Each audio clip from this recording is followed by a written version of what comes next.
Hey guys, so today I'm going to talk about kind of a sad topic. I'm going to talk about self-harm because I've experienced self-harm firsthand. Um,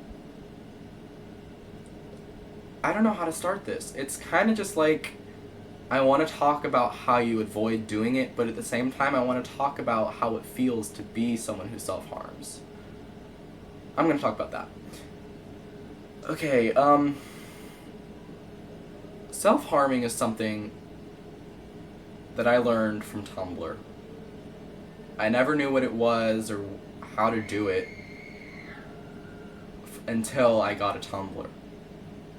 And now you're probably thinking, well, you need to get off that website then. That's unhealthy. But that's not what Tumblr's all about. Like, Tumblr saved my life. It did. But, self-harming is kind of just, for me, when I used to do it, back in like early freshman year, it wasn't that I was looking for attention, and it wasn't that I was doing it just so I can be like everybody else who did it. I did it because it was the only pain that I could control. And most of you know my backstory because I'm a very public person.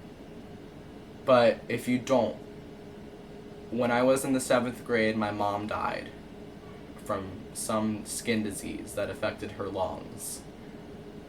And I get bullied for being who I want to be and being who I am. And yeah, just like a lot of other kids, I have a pretty bad backstory.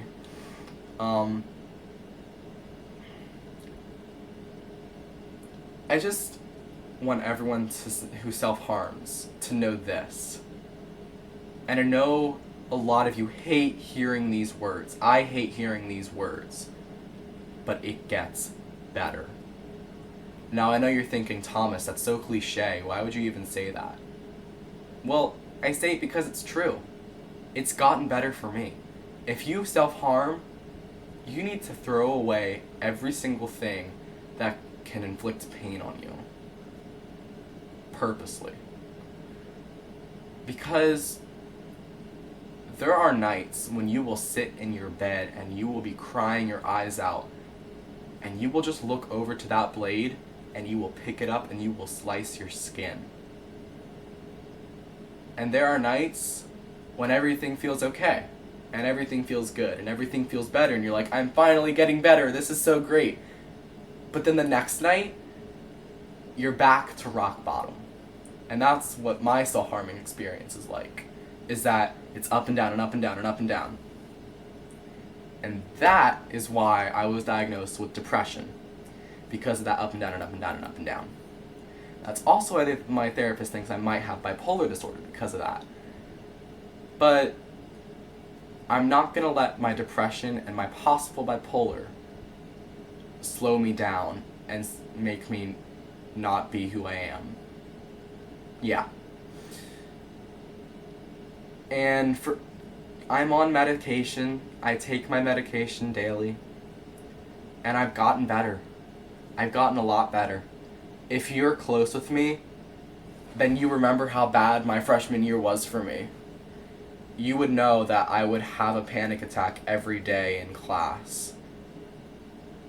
And you would know that I wasn't okay. I wasn't.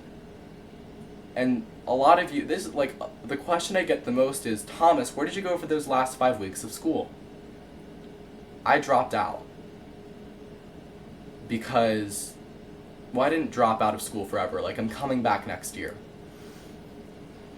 But I dropped out for those last 5 weeks because my dad and my therapist thought it was a bad idea to keep sending me back to the place that triggered me the most. And that's why I self-harmed, was because of school. I was getting horrible grades. My friends just, they would support me, but it wouldn't be enough. People would bully me. People would just make fun of me for the silliest things. And because of all that, it just fueled the anger and the sadness inside me, and it just all swelled up until one day, one horrible day that I remember, First period wasn't even over and I walk out and I fall to the ground because I can't take it anymore. And that's why people cut, is because they don't want to swell up those emotions and they don't want that to happen. They're letting their anger and sadness out on themselves. So for anyone that cuts, you need to find a different way to release that energy. A lot of you know, probably all of you know, that I write poetry, and a lot of you probably think it sucks. That's good for you. I think it sucks too. But it's a way for me to distract myself from cutting myself. And it's a way for me to stop and to put down the blade and to put down the razor and to put down the frickin' thumbtack. You can scratch yourself. You don't have to cut. You can scratch. You can burn. You can do anything. Self-harm is self-harm. It doesn't matter how deep, how big, or how long it is. Self-harm is self-harm. You need to find a way, a creative way, to get rid of that energy. Draw, write, sing, act. Do color guard, for Pete's sake. I mean, that's what I do, is when I'm feeling sad, I will pick up my flag and I will spin until I can't spin anymore. I will spin for hours on hours on hours. And you can ask my neighbor Hannah. Hannah Erlinger? Yeah. She will come to my house and just sit there and watch me do color guard for like 3 hours before she gets bored and leaves. Because that's what I do to get my mind off of it. And I write, and I sing to myself, and I listen to good music. And because of all that, I've gotten better. And I'm happy again. Like, I'm actually happy again. And it makes me feel so great, because for the longest time, I wasn't able to say that I was happy. And now I can, and it just feels so, like, I'm getting chills just thinking about it. Like, I'm happy. I'm happy. I have so many great things in my life, and I'm happy. Yeah. So for anyone out there that cuts, or is thinking about cutting, or ever gets the urge, and if you're clean, good for you. You deserve the world if you're clean. Like, if you haven't cut for even a day, you deserve the world. It's been, gonna be honest here, it's been a week since I've done it. And my friends will give me high fives, they'll hug me, they'll say that I'm doing so well, and it's because I'm getting better. I'm getting a lot better.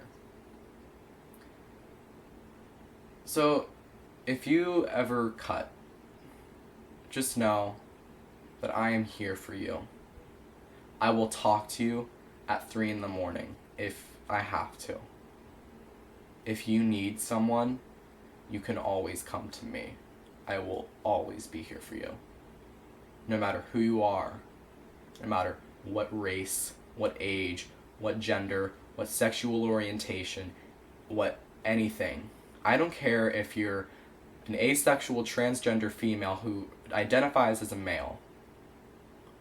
I will stay up all night with you if I have to, just to get you to stop cutting. And I just want people to feel what I feel. And that's happiness. And yeah. So yeah.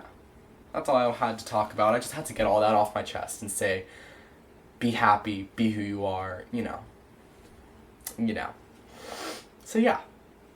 That's it.